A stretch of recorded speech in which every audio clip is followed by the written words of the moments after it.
अस्सलाम वालेकुम, मैं हूं शाहजेब खानजादा। साबिक DGI जनरल रिटायर्ड फैज़ हमीद के कोर्ट मार्शल की खबर आने के बाद से साबिक वज़ीर आज़म इमरान खान का उनके बारे में मौक़िफ़ तब्दील होता जा रहा है।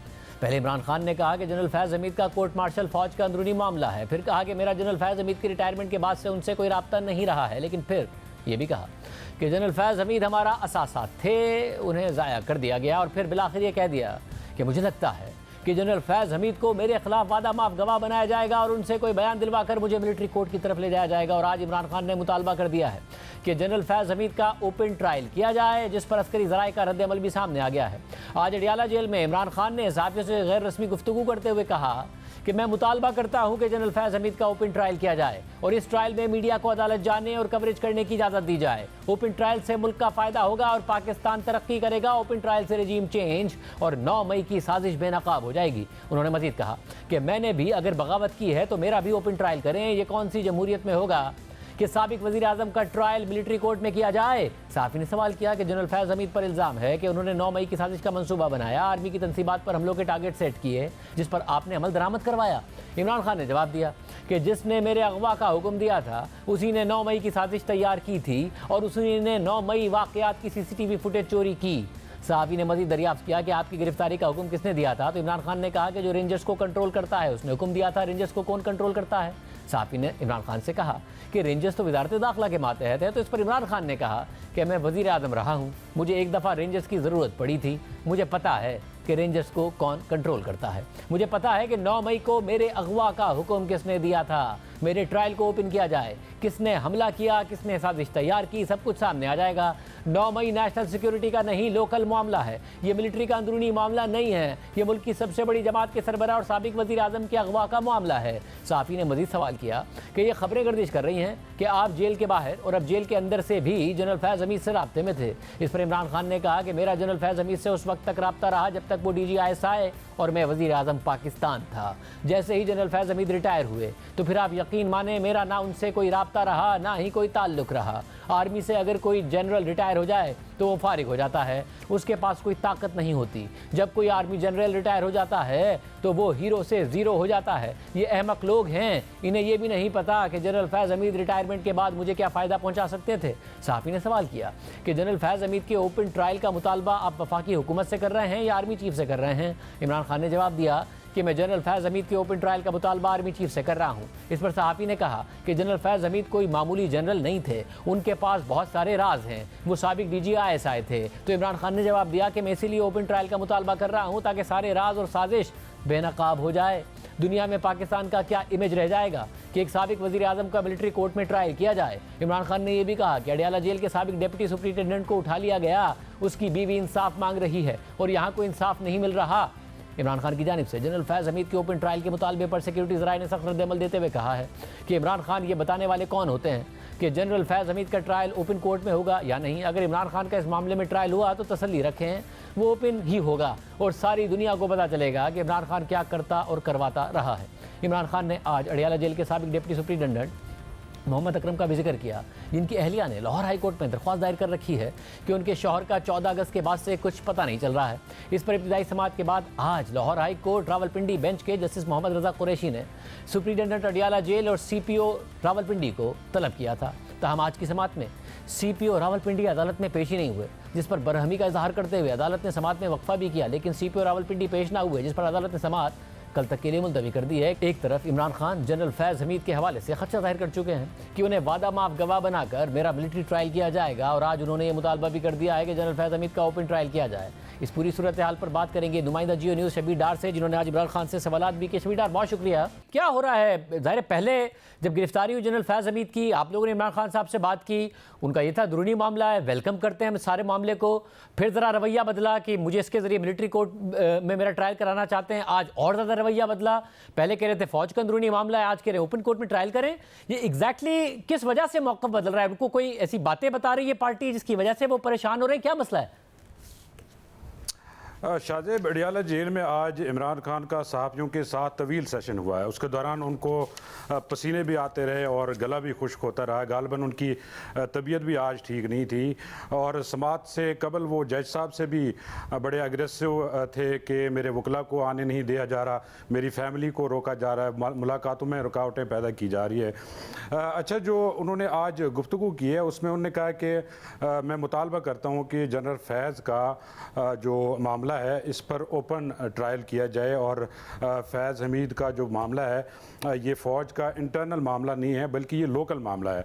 आपको याद होगा कि फैज़ हमीद की गिरफ्तारी के फ़ौरन बाद जो उन्होंने पहली स्टेटमेंट दी उसमें उन्होंने कहा था कि ये फ़ौज का अंदरूनी मामला है, मेरा इसके साथ कोई लेना देना नहीं है और मेरा फैज़ हमीद के साथ कोई ताल्लुक़ नहीं है। आज जब उन्होंने ये मुतालबा किया है कि फैज़ हमीद का ओपन ट्रायल किया जाए, इससे जो है मुल्क का फ़ायदा होगा, पाकिस्तान तरक्की करेगा, 9 मई की साजिश जो है वो बेनकाब होगी, उस पर उनसे सवाल हुआ कि आप जो ये मुतालबा कर रहे हैं, फ़ौज का अपना मेकनिज़म है, कोर्ट मार्शल लॉ हो या दूसरे कवानीन हो, वो उनके अपने रूल्स हैं। क्या फैज़ हमीद के लिए फ़ौज जो है अपने रूल्स तब्दील करेगी? उस पर उन्होंने कहा कि जो फैज़ हमीद का मामला है ये इंटरनल मामला नहीं है, ये लोकल मामला है और इसी वजह से मैं कह रहा हूँ कि इसका जो है ओपन ट्रायल किया जाए, मीडिया को एक्सेस दी जाए ताकि दुनिया को पता चले, पाकिस्तान को पता चले कि असल हक़ाइक़ क्या है। अच्छा, उनसे ये भी सवाल हुआ कि जो ख़बरें गर्दिशें कर रही हैं कि आपके और फैज़ हमीद के माबैन राब्ते आपके जेल जाने से पहले भी थे और जेल में होते हुए भी आपके राब्ते जो है वो इस्टेब्लिश हो रहे हैं। उस पर उन्होंने कहा कि जब मैं वज़ीर आज़म था और जब जनरल फैज़ DGISI था उस वक़्त तक मेरा ताल्लुक़ था और मेरे राब्ते थे फैज़ हमीद से, उसके बाद मेरा कोई ताल्लुक़ नहीं है, ना ही मेरा कोई राब्ता हुआ है उससे। और वो हम बात वो ये भी कर रहे हैं कि जब एक दफ़ा रिटायर हो जाए जनरल तो वो किस काम का होता है, और ज़ाहिर है अब इस बात में वजन भी है कि जनरल फैज़ हमीद किस काम के थे, मगर क्या वाकई आप इमरान खान साहब जब कहते हैं ये बात, ये एक ऐसी बात नहीं जिस पर वो यू टर्न ले लेंगे अगर कोई ऐसे शवाहिद आ गए? क्योंकि अगर राब्ता नहीं था तो फिर परेशान क्यों है वो, जब आप कह रहे हैं कि परेशान नजर आ रहे हैं? परेशानी उनको इस वजह से है कि उनको ये पता चल गया है कि जो अब राब्ते इस्टेब्लिश हो रहे हैं या जो नेटवर्क पकड़ा गया है जेल में, इससे उनको उनके लिए मसाइल पैदा हो सकते हैं। अच्छा, साथ वो ये भी कहते हैं कि मेरा कोई ताल्लुक़ नहीं है, साथ वो ये भी कहते हैं कि ये फ़ौज का अंदरूनी मामला है, साथ ये भी कहते हैं कि इंटरनल मामला नहीं है। यानी उनकी जो फैज़ हमीद की गिरफ़्तारी के बाद जो उनकी अब तक की जो गुफ्तगू है उसमें तवाज़ुन नहीं है। वो कभी कहते हैं कि जनरल फैज़ जब रिटायर हुआ, कोई भी आर्मी जनरल जब रिटायर होता तो वो हीरो से ज़ीरो हो जाता है और ये अहमक लोग हैं, ये समझते हैं कि जनरल फैज़ जो है रिटायरमेंट के बाद भी मुझे कोई फ़ायदा पहुंचा सकते थे। अच्छा, उनसे एक सवाल हुआ कि जो फैज़ हमीद पर इल्ज़ाम है कि उन्होंने 9 मई की साजिश का मनसूबा बनाया और उन्होंने फ़ौजी तनसीबात की जो हदफ है वो सेट किए और उस पर अमल दर अमल आपने करवाया, तो उन्होंने कहा कि नहीं, ये बिल्कुल गलत है।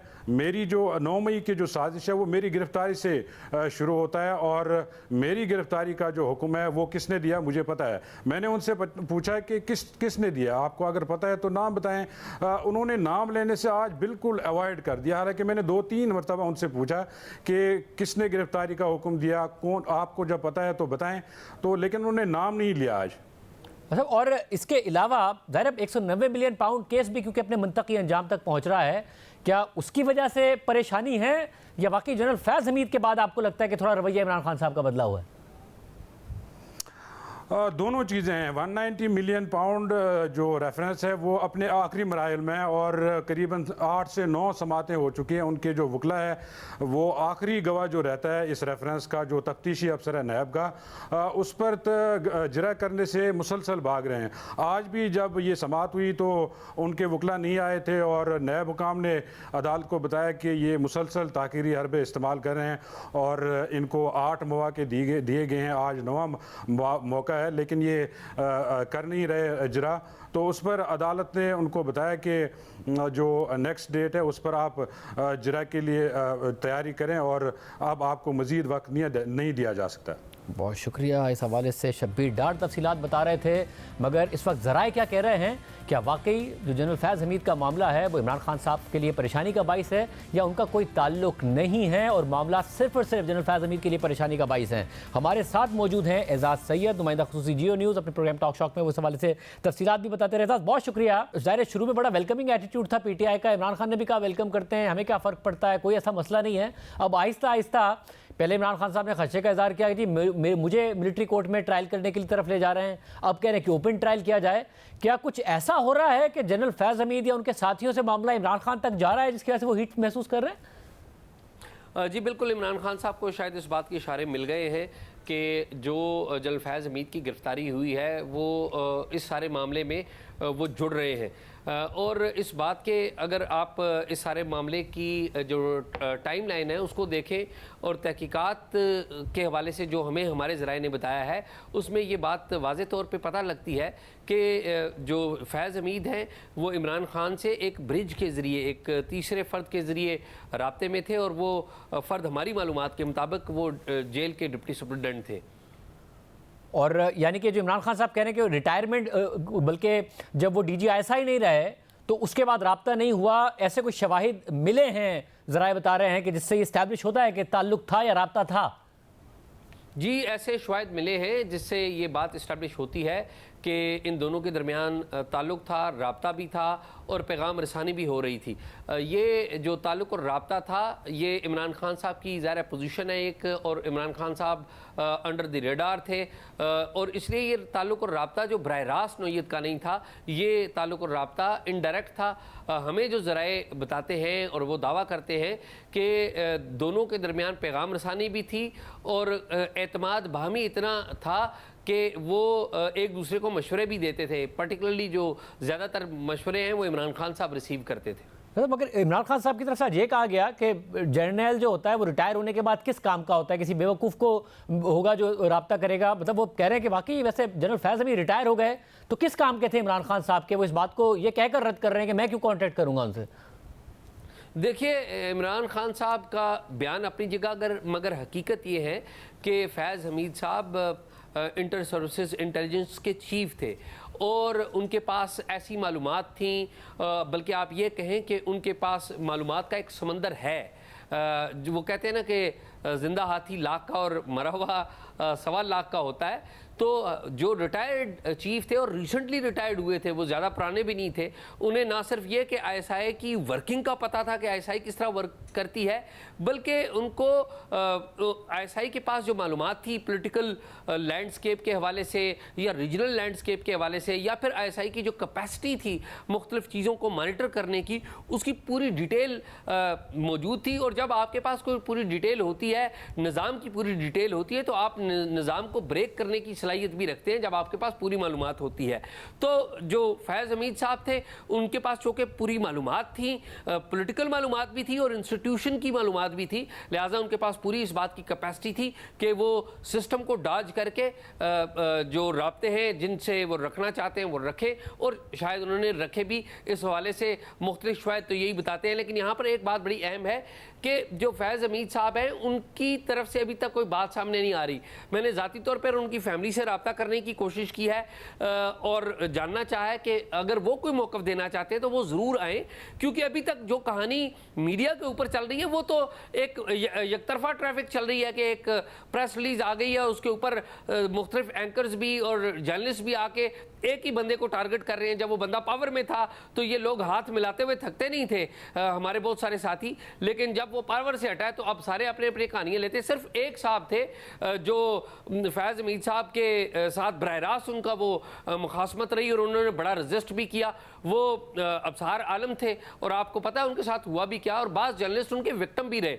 लेकिन अभी तो सारे लोग ऐसे ऐसे लोग भी आ जाते हैं जो उनके साथ बड़े करीबी थे, उनके साथ खाते पीते थे, मगर अब वो उनके खिलाफ बातें कर रहे हैं। लेकिन ये सारी बातें अपनी जगह, फैज़ साहब उनके बड़े राब्ते थे पॉलिटिकल भी, और वो राब्ते उनकी रिटायरमेंट के बाद भी कायम रहे। और क्या आपने ज़राए से रिपोर्ट भी किया कि जनरल बाजवा इस बात को डिनाई कर रहे हैं कि जो भी सरगर्मियां रिटायरमेंट के बाद हैं फैज़ की, उसमें उनकी इन्वॉल्वमेंट नहीं थी?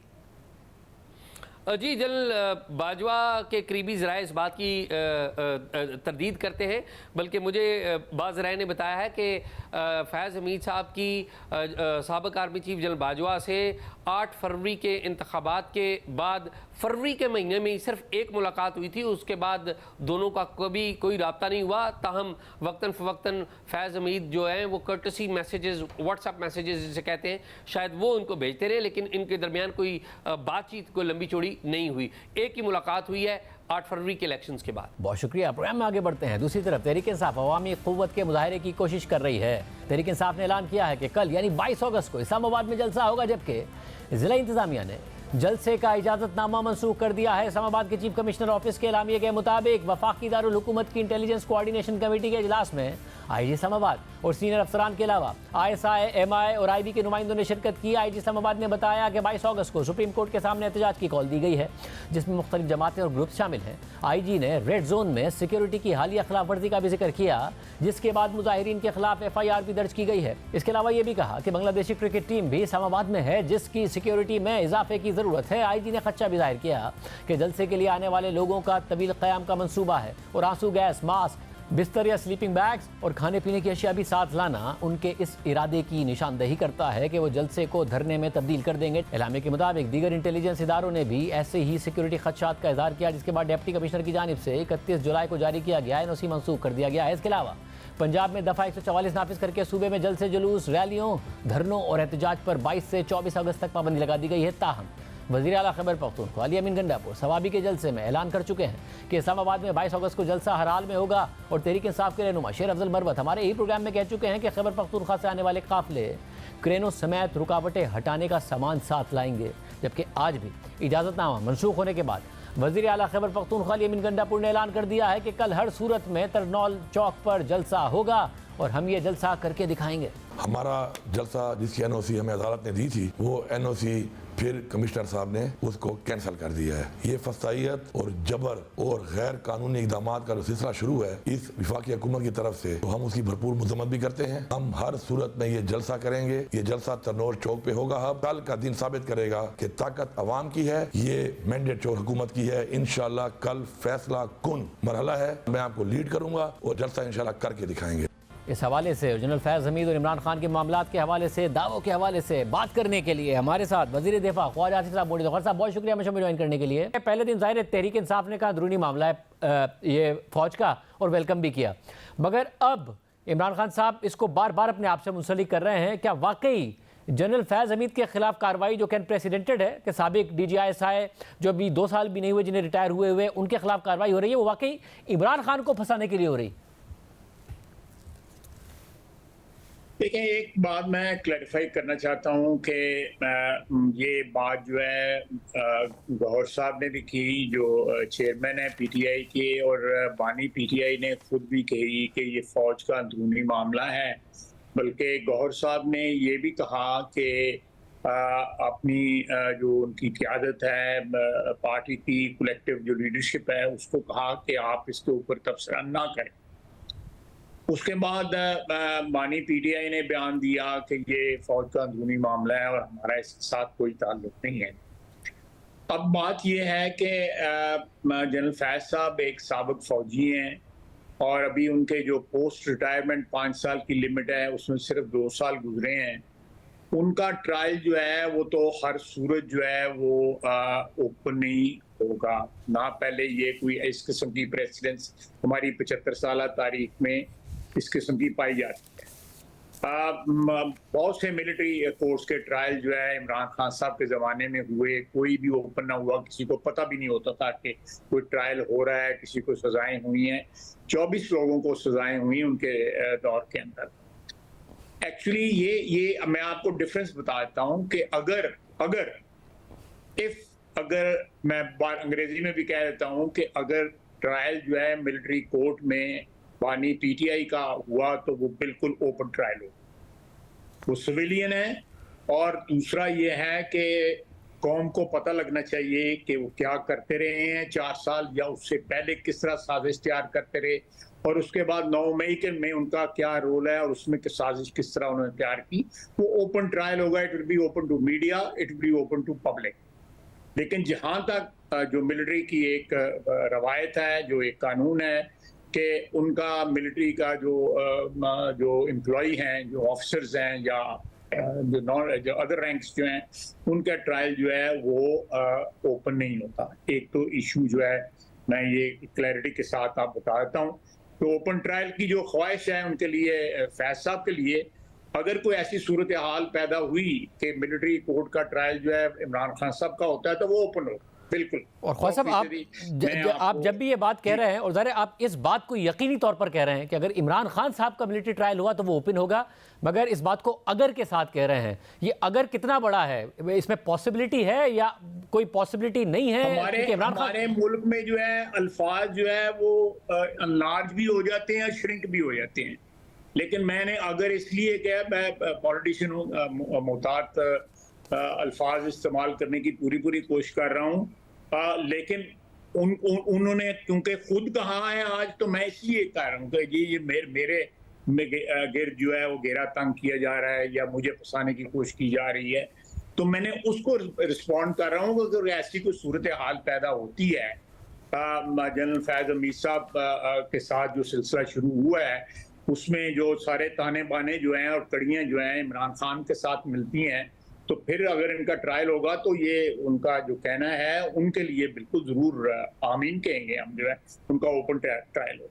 अच्छा, मगर एक बात जो इमरान खान साहब कह रहे हैं, वो कह रहे हैं जब DGISI थे, मैं राब्ते में था, मेरे वज़ीर आज़म बनने के बाद या उनके रिटायर होने के बाद, वज़ीर आज़म से हटने के बाद कोई राब्ता नहीं है। उन्होंने ये भी कहा कि अगर जो रिटायर होने के बाद कौन मानेगा कि मेरा कोई उनसे राब्ता रहा या वो किसी साजिश में मुलविस से रिटायर हो जाए कोई जर्नल, तो वो फारिग हो जाता है, उसके पास कोई ताकत ही नहीं होती। अब देख रहे हैं जनरल बाजवा कितने फारिग हैं, तो इस लॉजिक पर, इस मंतक पर तो ये बात पूरी उतरती है कि जनरल फैज़ हमीद से राब्ता करके क्या हासिल कर लेना था इमरान खान ने, क्या साजिश करा लेनी थी? देखिए, ये बात जो है कोई रीसेंट बात नहीं है। जब से मसलन आज मेरा ख्याल है या कल साकिब निसार साहब को भी एक्सप्लेनेशन देनी पड़ी कि मैं उनके घर गया जब वो कोर्ट कमांडर पेशावर थे और वहाँ पे मैंने उनके साथ खाना खाया। फिर दूसरा जब हमें ब्रीफिंग दी गई कि जी तालिबान को हम ला रहे हैं, तो उस वक्त सारे राब्ते जो थे वहाँ पे पोस्ट इसलिए किया गया इनको कोर कमांडर पेशावर का।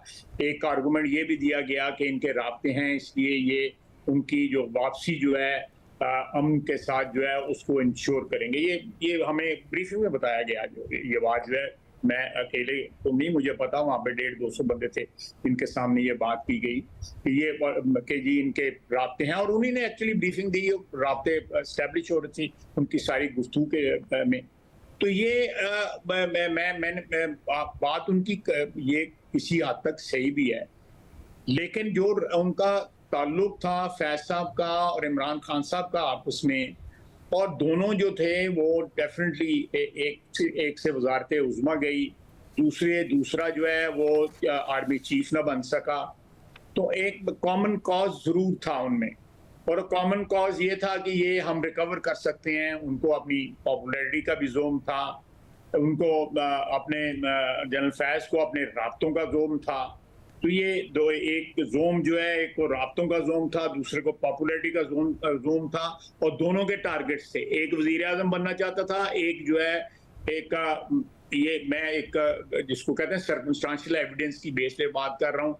वो आर्मी चीफ तो मुझे पता ना कि वो 5 उसमें शामिल थे, जो लोग रिकमेंड हुए थे उनमें 5वां नंबर था उनका, और उन्होंने मेरी क़यादत को, हमारी क़यादत को अप्रोच भी किया और मुख्तलिफ वादे वईद भी दिए, गारंटीज भी दी कि अगर आप मेरे सर पे हाथ रखें तो मैं ये वादा करता हूँ, ये वादा करता हूँ। तो मैं उस सारे कॉन्टेक्स्ट में बात कर रहा हूँ। तो मैं समझता हूँ कि एक वादा क्या वादा करता हूँ, जो था इन दोनों का एक ऑब्जेक्टिव था जिसकी वजह से इन दोनों के राब्ते रहे। और मई की जो है 9 मई का वाकया जो है वो इस बात को साबित करता है कि जनरल फैज साहब ने और दूसरे लोगों ने जो इमरान खान के राब्ते में थे, उन्होंने अंदरूने खाना जो है मदद जो है प्रोवाइड की उन बलवाइयों की, उन बागियों की जिन्होंने मिलिट्री इंस्टॉलेशन के ऊपर जो है 9 मई को हमला किया। यानी को मैन पावर जो है वो प्रोवाइड इमरान खान ने की, और साजिशी जो सारे ताने बाने थे, कड़ियां थी, वो जनरल फैज ने प्रोवाइड की। ये नेक्सस है इनका। वैसे अब देखिए, वजीर आजम पहले फ्लोर ऑफ द पार्लियामेंट पे कह चुके कि वो जो फौज की क़यादत के खिलाफ बगावत की कोशिश थी 9 मई। फिर जो ISPR की प्रेस रिलीज आती है जनरल फैज़ हमीद की गिरफ्तारी के बाद, उसका दूसरा पैराग्राफ जिक्र करता है कि रिटायरमेंट के बाद उनकी सरगर्मियां रही। फिर एक और प्रेस रिलीज आती है, साथियों की गिरफ्तारी का जिक्र करता है। बाकी खबरें फिर ज़राए से आ रही हैं यही कि वो बगावत का इल्ज़ाम है उन पर कि वो फौज में बगावत पैदा करना चाहते थे। तो क्या आपके पास मालूमात हैं कि 9 मई के हवाले से था और कोई लिंक था और अभी तक राब्ता था इमरान खान का और जनरल फैज़ हमीद का? देखें, ना सिर्फ 9 मई बल्कि उसके बाद भी तमाम तर राब्ते जो थे वो जो है वो जारी और सारी रहे। मुख्तलिफ जो PTI की लीडरशिप जो है, इमरान खान के अलावा जो सेकंड टियर लीडरशिप है, उनको भी ये दिया गया, दिलासे दिए गए। वो ओपनली बातें करते थे, ये कोई ढकी छुपी बात नहीं है कि हमारे राब्ते हैं। और सबसे बड़ी बात है कि ये जो टारगेट जो चुने गए 9 मई के, ये किसने चुने? ये एक जिसका फौज से राब्ता हो या जिसका फौज के अंदर जो है वो बजाते खुद फौज के अंदर हो, वो उसने चुन के मैक्सिमम जो है एम्पलीफाई हो ये सारे का सारा इवेंट, ताकि उसका इफेक्ट जो है, पॉलिटिकल इफेक्ट जो है या जो भी व्हाटएवर इफेक्ट दे वांटेड, वो उसका मैक्सिमम इम्पैक्ट हो। तो ये इसमें कोई शक शुबे की गुंजाइश नहीं है। ये दिस इज नॉट स्पेकुलेशन। और अल्टीमेटली इंशाल्लाह ताला आपको ये जैसे प्रोसीडिंग्स स्टार्ट होती हैं, इन्वेस्टिगेशंस जो हैं आपके सामने जो है किसी न किसी सूरत में आती रहेंगी। आप खुद बड़े well informed Shahzeb anchor person हैं, आपको ये पता लगती रहेंगी कि ये चीज़ें अनफोल्ड हो रही हैं। और इंशाल्लाह ताला मेरा ख्याल है ये किसी ऐसे टारगेट पे या ऐसे मरहले पे पहुंचेगा जहां पे 9 मई का जो है ना वो सारे का सारा जो एक सागा है, एक कहानी है, एक एपिसोड जो है, उसके जो तमाम डिटेल्स कौम के सामने आ जाएंगे। अच्छा, मुझे ये बताइएगा कि अब कल का दिन बहुत ज़्यादा अहम है। ज़ाहिर है कि तहरीक इंसाफ 22 अगस्त को अब एक जलसा करना चाहती है और उन्होंने कहा कि अदालत ने इजाज़त दी, उनकी NOC कैंसिल कर दी गई है सिक्योरिटी वजूहात बनाकर के स्ट्रेच थे सिक्योरिटी और ये सारे मामलात बनाकर। अब वज़ीर आला खैबर पख्तूनख्वा कह रहे हैं हम हर हाल में आएंगे, तरनौल पे जलसा करेंगे, रोका तो मसला होगा। उससे पहले कह चुके हैं मरवत साहब के हम खैबर पख्तूनख्वा से तो क्रेनें लेके आएंगे। तो ये क्या रोका जाएगा, क्या होगा, आमना सामना होगा, कल फिर कोई खतरा हो सकता है? देखें, मेरा अपना ख्याल है कि खैबर पख्तूनख्वा के लोगों में वो जो है जो क्या कहते हैं, इस वक्त उस तरह उनकी सफ़ों में इत्तेहाद नहीं है। इस तरह पटक साहब पहले एक दफ़ा आए थे, पुरानी बात है, 2-2.5 साल पुरानी बात है। उससे पहले भी ये आए थे। एक यूनाइटेड उनके रैंक्स जो थे वो बड़ा यूनिफाइड थे उस वक्त। अब तो कुछ 6-7 किस्म की स्ट्रेन जो है ना, स्ट्रैंड्स जो नजर आते हैं आपकी उनकी पार्टी के अंदर जो है। मेरा नहीं ख्याल कि वो उस तरह पब्लिक जो है उसको कलेक्ट करके ला सकें। मगर सवाबी में उन्होंने अच्छा जलसा किया, और अगर ऐसा है तो फिर उन्हें करने की इजाज़त क्यों नहीं दी जा रही है? बाकी जमात इस्लामी हो, तहरीक लब्बैक हो, सब करके चले गए, उन्हें फिर जलसा करने की इजाज़त क्यों नहीं दी जा रही है? कि मैं इसमें कोई इंतज़ामी ज़रूर इसके रीजंस होंगे, मैं स्पेकुलेट नहीं करना चाहता। लेकिन इस वक्त जो हालात हैं पिछले 2 साल से 2.5 साल से जब से PTI की हुकूमत गई है, वो ऐसी सिचुएशन क्रिएट करने के लिए डेस्परेट हैं। उसमें जो है हालात जो है वो हाथ से निकल जाएं और उनके सामने एक बार जो साल देते हैं वो ईस्ट पाकिस्तान बांग्लादेश की मिसाल भी देते हैं। तो इस किस्म की सिचुएशन का अगर वो क्रिएट करने की लाजमी तौर पे रियासत के पास कोई इंफॉर्मेशन होगी और उस इंफॉर्मेशन पे बेस जो है वो उसको प्रिवेंट कर रहे हैं कि कोई चांस नहीं लेना चाहिए कि ये चंद लोग भी आके यहाँ पे कोई इस किस्म का हंगामा करें, जिस तरह कोर कमांडर हाउस के सामने हुआ, इस तरह GHQ के सामने हुआ। तो उस किस्म की सिचुएशन एंटिसिपेट की जा सकती है कि ये अटेम्प्ट करेंगे उसके। बहुत शुक्रिया। ख्वाजा साहब हमारे साथ मौजूद थे। पाकिस्तान तहरीक इंसाफ के लिए कैंसिल कर दी गई है एनओसी, मगर वज़ीर आला खैबर पख्तूनख्वा कहने का हर हाल में कल तरनोल में जलसा होगा, रोक के दिखाएं। हमारे साथ बेस्ट डॉक्टर सैफ मौजूद हैं, मुशीर इत्तलात खैबर पख्तूनख्वा। सैफ साहब बहुत शुक्रिया। सैफ ज़ाहिर है अब इंतज़ामिया ने कैंसिल कर दी आपकी एनओसी, आप फिर भी कल हर हाल में आ रहे हैं जलसा करने के लिए? जी बिल्कुल शाहजेब, हमारी कमिटमेंट है और जलसे की इजाज़त हमें अदालत ने दी है। मैं नहीं कमिश्नर इस्लामाबाद के पास कोई भी कानूनी और आईनी इख्तियार है कि वो एनओसी जारी ना करे या कैंसिल करने की बात करे। हम बिल्कुल ये हमारा आईनी और जमहूरी हक है। आर्टिकल 17 पाकिस्तान के आईन का बड़ी वजाहत के साथ हमें ये हक देता है। और ये एक अजीब सा मजाक है कि एक पाकिस्तान तहरीक इंसाफ ही है जिससे इतना डर और खौफ है कि उसको इस्लामाबाद में जलसे की इजाज़त नहीं दी जाती। बाकी तमाम पार्टियां यहाँ धरने भी दे रही हैं, यहाँ मुजाहरे भी हो रहे हैं, सब कुछ हो रहा है, लेकिन एक तहरीक इंसाफ जो है उस पर पाबंदी है। मैं सिर्फ इतना कहूँगा कि वज़ीर आला खैबर है कि हम आएंगे, खैबर पख्तूनख्वा से जुलूस आएंगे, कारकुनान आएंगे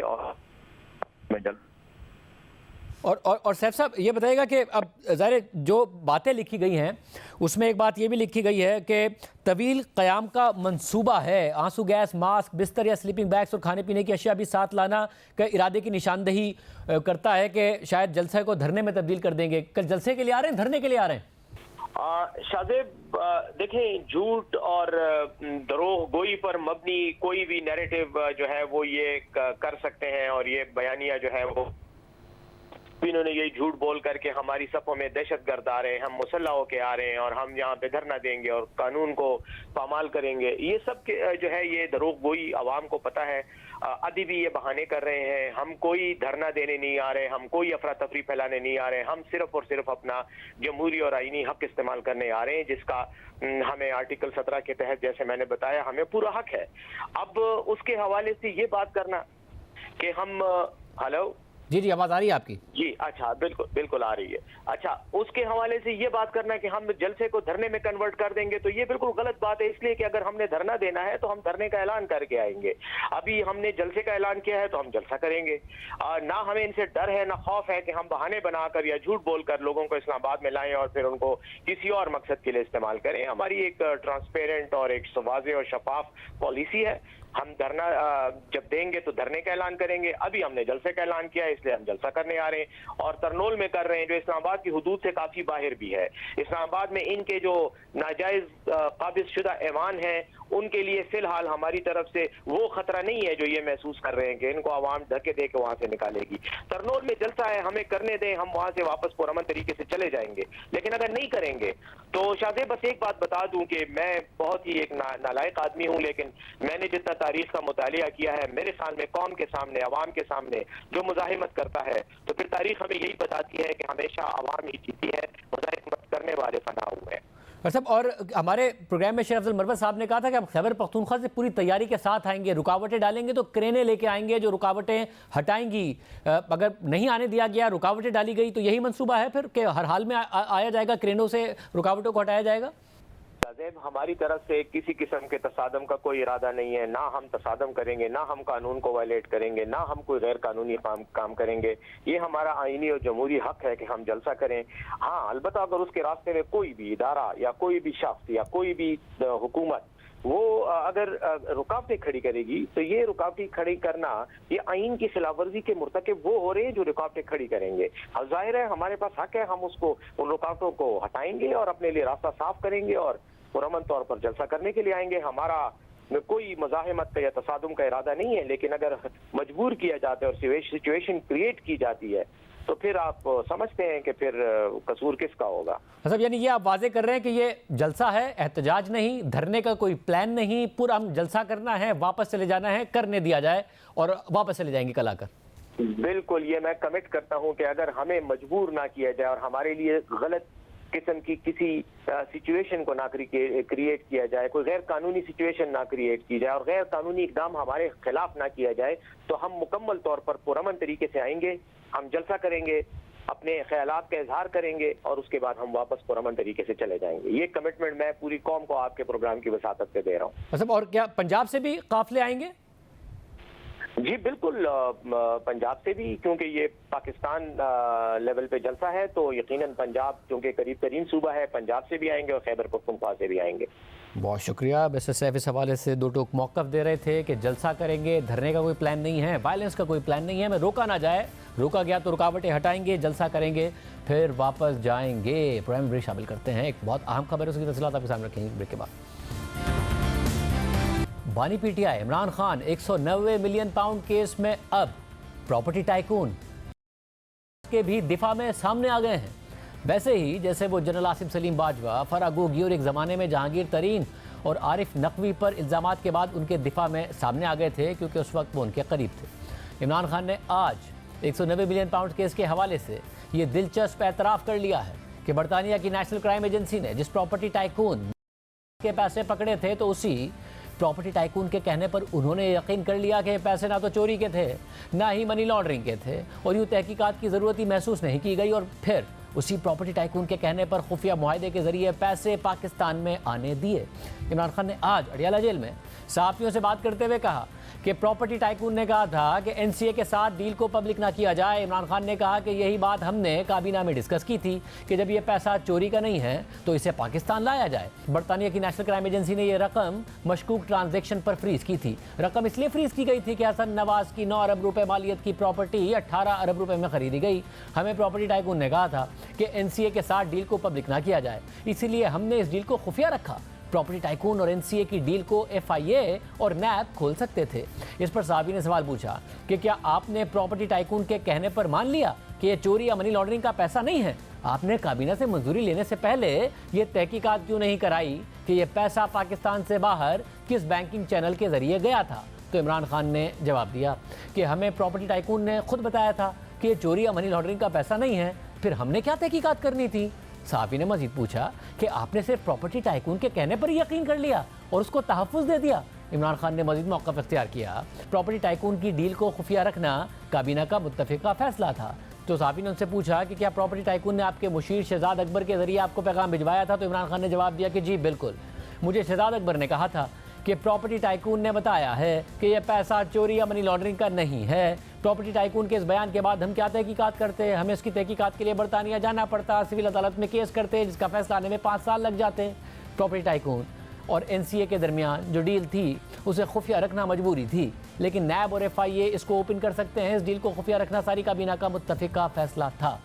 इमरान खान के मुताबिक प्रॉपर्टी टाइकून की जो रकम बरतानिया में पकड़ी गई थी और फिर पाकिस्तान वापस भिजवाई गई थी, वो ना चोरी करके और ना ही मनी लॉन्ड्रिंग करके पाकिस्तान से बाहर भेजी गई थी, और ये बात उन्हें खुद उसी प्रॉपर्टी टाइकून ने बताई थी, यानी इसमें कोई जुर्म नहीं किया गया था। इसलिए एनसीए ने जब ये रकम पकड़कर पाकिस्तान वापस भेज दी तो प्रॉपर्टी टाइकून के सुप्रीम कोर्ट में लायबिलिटी अकाउंट में एडजस्ट कर दिए गए, यानी कोई गलत या गैर कानूनी काम नहीं हुआ बकौल इमरान खान। मगर आम बात यह है कि खुद सुप्रीम कोर्ट इस रकम को हुकूमत पाकिस्तान को वापस करके यह करार दे चुकी है कि यह रकम सुप्रीम कोर्ट के अकाउंट में गलत भेजी गई थी। इस हवाले से सुप्रीम कोर्ट गुज़िश्ता साल अपने उस फैसले के तनाजुर में एक अहम हुक्मनामा जारी कर चुकी है, जिसके तहत मार्च 2019 में यह तय किया गया था कि कराची की ज़मीन के लिए कम कीमत की अदायगी पर 460 अरब रुपए जुर्माना अदा करेगा, जो किस्तों में 7 साल के अरसे में अदा करना होंगे। मगर गुज़िश्ता साल नवंबर में जारी किए गए सुप्रीम कोर्ट के ऑर्डर के मुताबिक दिसंबर 2019 में अपनी दरख्वास्त में मौक़िफ़ इख्तियार किया कि को कराची की ज़िला मलीर में 16,896 एकड़ एराज़ी मिलनी थी, मगर 11,747 एकड़ ही मिल सकी है, यानी 5,149 एकड़ का शॉर्टफॉल है। इसलिए उसने किस्तों की अदायगी रोक दी है। मगर यह दरख्वास्त गुज़िश्ता साल अक्टूबर में तकरीबन 4 साल बाद समाअत के लिए मुकर्रर की गई। इस दरख्वास्त पर चीफ जस्टिस काजी फाइजा की सरबराही में जस्टिस अमीनुद्दीन खान और जस्टिस अतर मिनल्ला ने समाअत की और इसे मुस्तरद करते हुए पर उल्टा जुर्माना आयद कर दिया था और सुप्रीम कोर्ट के पुराने फैसले को बरकरार रखा था। और यह भी कहा था कई साल तक जल्द समाअत की दरख्वास्त दायर ना करना फैसले पर अमल दरामद ना करने के लिए किया गया था। ने फजूल दरख्वास्त दायर की और इस अदालत का वक्त ज़ाया किया।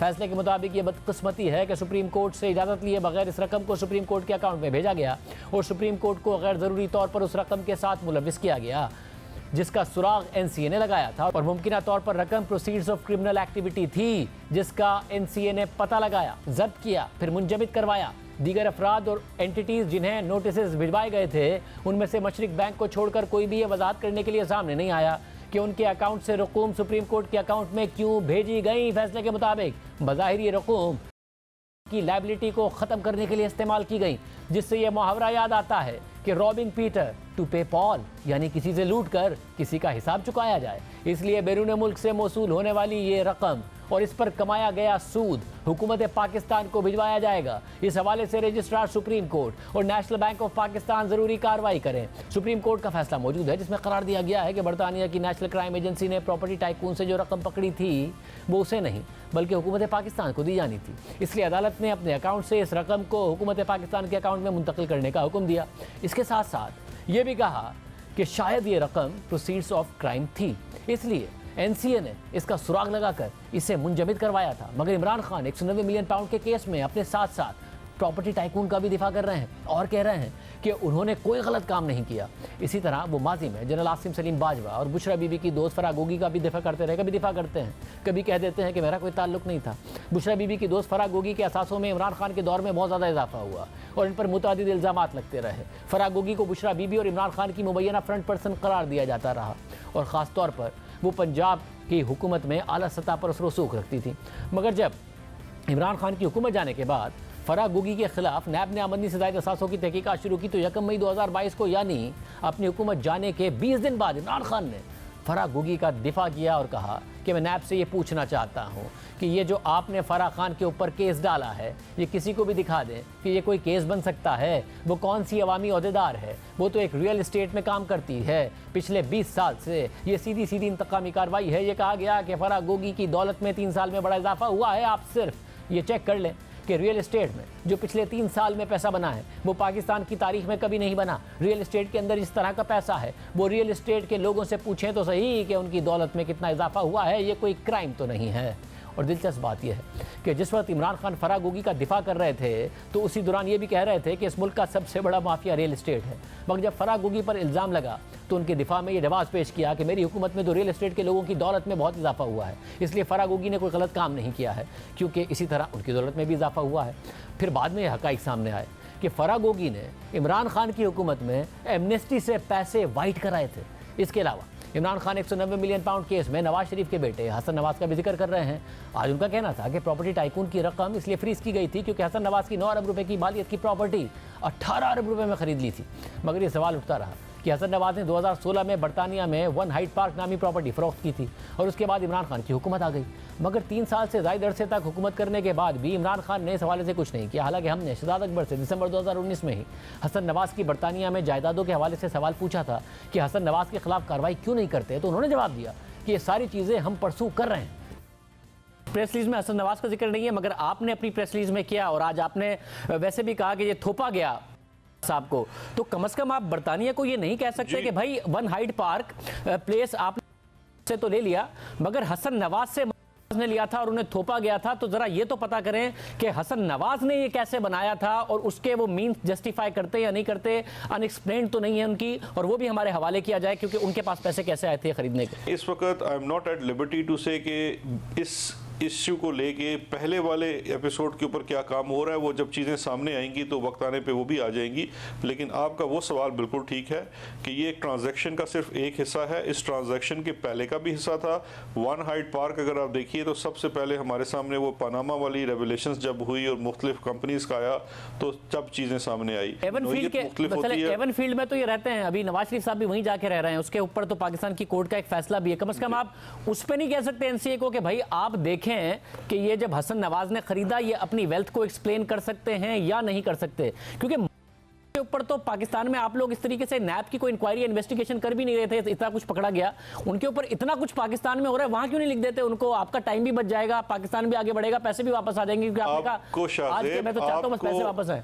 आपको किसने कह दिया कि हम ये परसू नहीं कर रहे? हमने ये सवाल उठाया, कहते रहे कि परसू कर रहे हैं, किसने का नहीं कर रहे हैं, मगर इसके बाद 2.5 साल तक तहरीक इंसाफ की हुकूमत रही मगर हसन नवाज से मुतालिक कुछ भी नहीं किया गया था। सिर्फ यही नहीं, इमरान खान ने आज ये मौक़िफ़ इख्तियार किया कि प्रॉपर्टी टाइकून और एनसीए की डील को खुफिया रखना काबीना का मुत्तफ़िका फैसला था। मगर इमरान खान की काबीना के मुतादिद वज़रा मान चुके हैं कि इसरार करने के बावजूद उन्हें मुआहिदा दिखाया ही नहीं गया था और उनसे बंद लिफाफे पर दस्तखत लिए गए थे। शेख रशीद ने तो उसी दिन यानी 3 दिसंबर 2019 को जिस दिन ये मीटिंग हुई थी उसी दिन कह दिया था कि काबीना में बाहर बात करने से भी मना किया गया है। जो मुआहदा हुआ उसमें सुप्रीम कोर्ट का जिक्र था। मैंने तो मुआहदा नहीं देखा। आप कैबिनेट के मेंबर नहीं रहे? नहीं, वो सील बंद था, कैबिनेट ने भी नहीं देखा। मैं सील था। हमें शहजाद अकबर साहब ने एक सील्ड एनवलप था, उन्होंने कहा कि ये मैं नहीं खोल सकता। उसके बाद ऐसे दिखाया उन्होंने प्रेजेंटेशन उसकी दी और उन्होंने कहा कि इसमें हमारी रिजर्वेशन है यूके अथॉरिटीज की तरफ से, और यूके अथॉरिटीज की तरफ से रिजर्वेशन है, और रिजर्वेशन को हम यहाँ डिस्कस भी नहीं कर सकते। डिस्कस भी नहीं कर सकते, कैबिनेट में भी नहीं कर सकते। कैबिनेट में डिस्कस नहीं कर सकते। नेशनल क्राइम एजेंसी ने पैसा पकड़ा था और वहाँ पर आउट ऑफ कोर्ट सेटलमेंट हुई थी और पाकिस्तानी रियासत को, स्टेट ऑफ पाकिस्तान को पैसा लुटाया गया था। ये पाकिस्तानी टैक्स पेयर्स का पैसा है और हमने प्लेट में रख के उसी को दे दिया। हाँ, तो प्लेट में तो रख के कोई चीज दी नहीं जाती ना। कारोबारी तो प्लेट में रख के कोई चीज लेता नहीं। कारोबारी आदमी ने भी किसी को बहुत सारी जगहों में बेनिफिट दिए हैं ना। किस को दिए हैं वो, तब आपको जब प्रोब होगा तो खुलेंगी वो चीजें।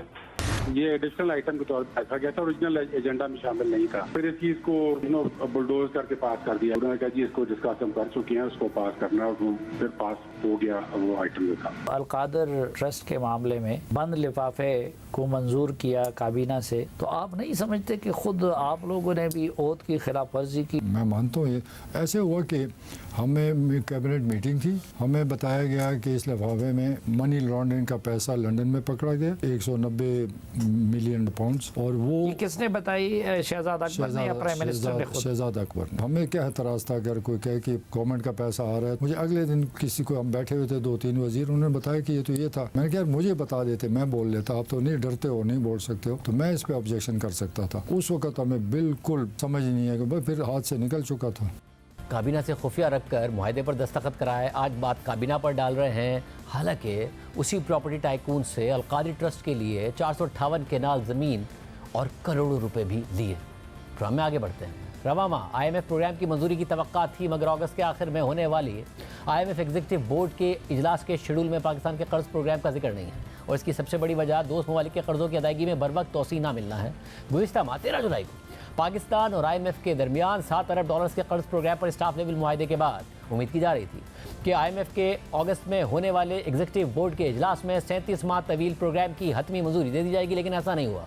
जियो न्यूज़ के नुमाइंदे अशरफ मलखम की खबर के मुताबिक IMF के एग्जीक्यूटिव बोर्ड का 30 अगस्त 2024 तक का शेड्यूल जारी हो गया है, जिसमें पाकिस्तान का नाम ताहाल शामिल नहीं किया गया है। IMF का एग्जीक्यूटिव बोर्ड 28 से 30 अगस्त तक वियतनाम समेत 3 दीगर ममालिक की दरख्वास्तों पर गौर करेगा। इस पेशरफ्त के हवाले से ज़राए वज़ारत ख़ज़ाना का कहना है कि पाकिस्तान के लिए नए कर्ज प्रोग्राम की मंजूरी अगले माह तक मौखर कर दी गई है, जिसकी बड़ी वजह दोस्त ममालिक से $12 अरब का कर्ज बर वक्त रोल ओवर ना होना है।